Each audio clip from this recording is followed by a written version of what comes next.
Alright, Magic fans, we're back with our last box from the Amazon dump. As you know, you can only get 3, so this is all I could buy. And I'm going to open them for you to see if they're even still worth a damn. And it's really amazing how there is so much hype around this product and every other Magic product.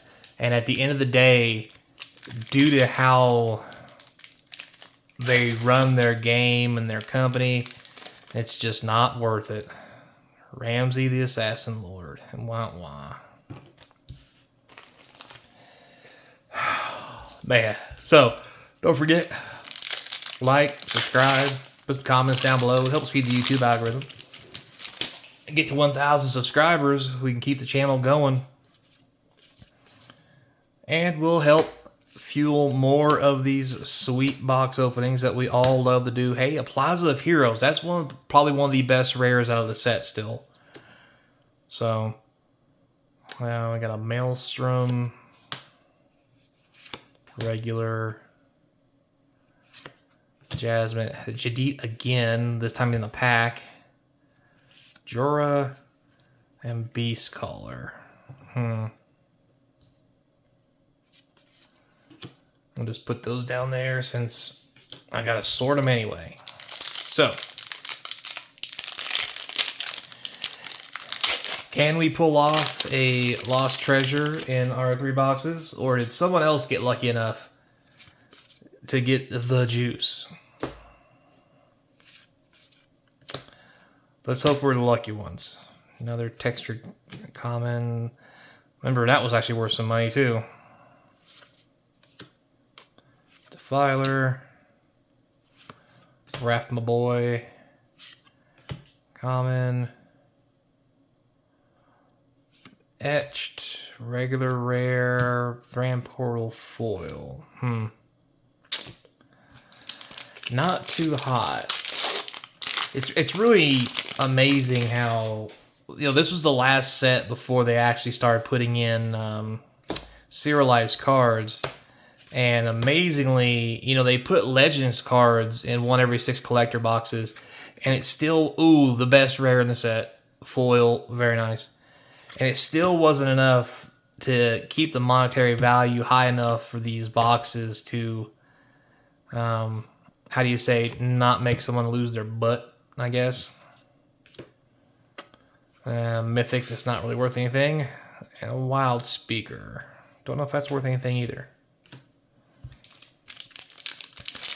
It's really interesting. I mean, the set's already rotated out. Or I think it has. Has the set rotated out yet? Hell, I can't even... No, it hasn't rotated out. Not yet.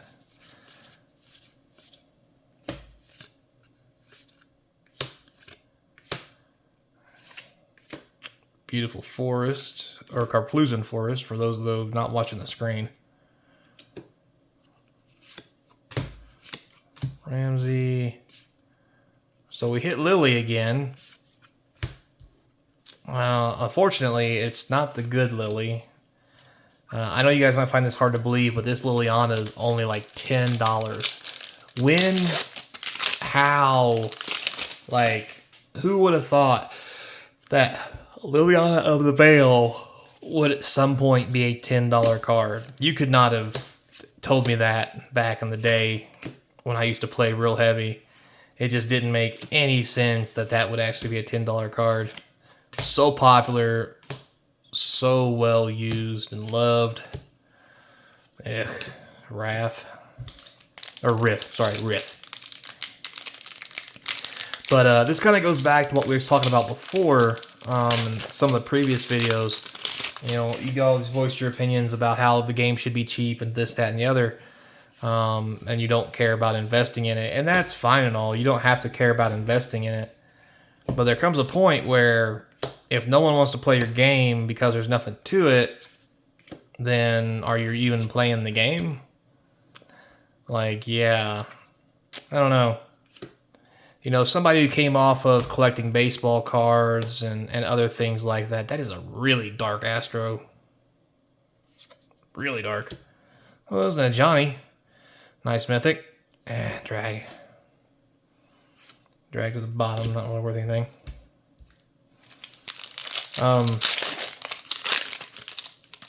it just really sucks to be in a collectible market and have nothing worth collecting because there's nothing worth collecting. It's really weird.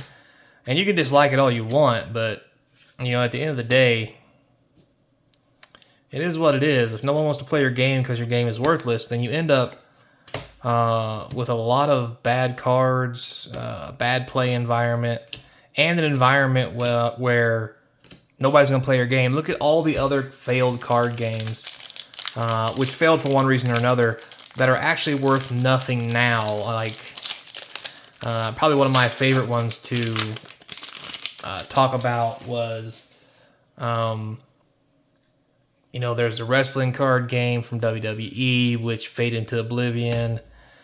There's the old, what are they called?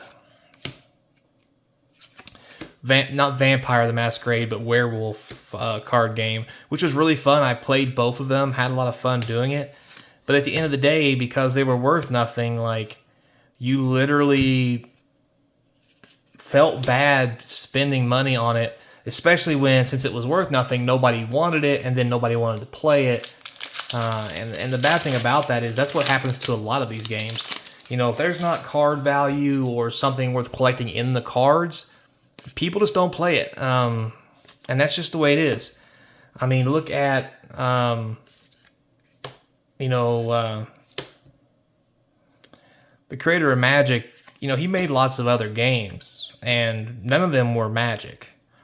And none of them have the popularity of Magic, and none of them are worth anything. There were lots of hype. It was a foil mythic. That's not too bad, I guess. Not worth anything, but a lot of hype, you know,